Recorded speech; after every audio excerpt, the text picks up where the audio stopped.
Parmi toutes les pannes de fer à souder du modèle TS100, il y a une panne qui est particulièrement intéressante à posséder, si ce n'est la plus intéressante, c'est le modèle ILS. C'est une panne qui vous est fournie dans un packaging en forme de tube à essai. C'est un tube en PVC transparent avec à chaque extrémité un bouchon en liège.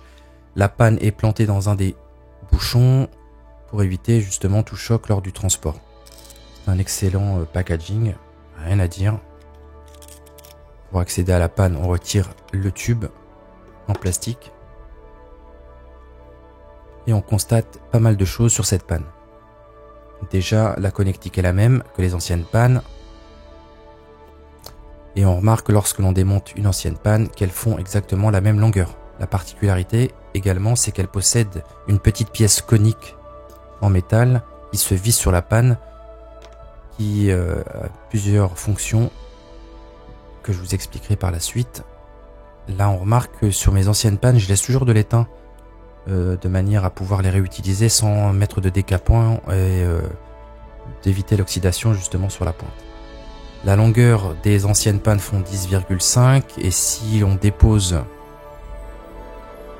les deux pannes sur la règle, on constate également qu'elles font la même longueur, 10,5 cm. On installe la nouvelle panne sur le TS100 et là, comparaison, la panne fait bien la même longueur et on a une surface pour déposer ses doigts qui est plus proche de la pointe, ce qui permet d'augmenter la précision des gestes, surtout avec ce genre de pointe fine, et on améliore sa dextérité lorsqu'on a besoin de souder des CMS. Le diamètre de la pointe fait 0,6 mm au pied à coulisse. La petite pièce métallique reste toujours tiède lorsque vous faites chauffer votre fer à souder, ce qui vous permet d'y déposer vos doigts ou vos gants sans prendre le risque de les faire fondre. Moi j'utilise principalement cette panne de fer à souder pour faire fondre l'étain qui se trouve logé dans les trous de PCB. Lorsque vous retirez un composant, il y a toujours un petit peu d'étain qui se glisse à l'intérieur et que vous n'arrivez pas à retirer. Et ben cette petite pointe, vous allez pouvoir l'insérer à l'intérieur des trous de PCB, faire fondre l'étain et l'aspirer de l'autre côté avec une pompe à dessouder ou avec un pistolet à dessouder sans problème.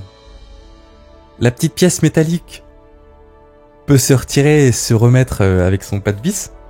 Pour conclure, je dirais que si j'ai une panne de fer à souder à vous conseiller, je choisirais celle-ci plutôt qu'une autre parce que vu la finesse de la pointe, vous allez pouvoir accéder à des endroits qui ne sont pas accessibles avec d'autres pannes conventionnelles. Et en plus de ça, vous pouvez rapprocher vos doigts de l'extrémité de la pointe, ce qui est un avantage indéniable par rapport à d'autres pannes de fer à souder. En espérant que ces petits conseils vous auront servi.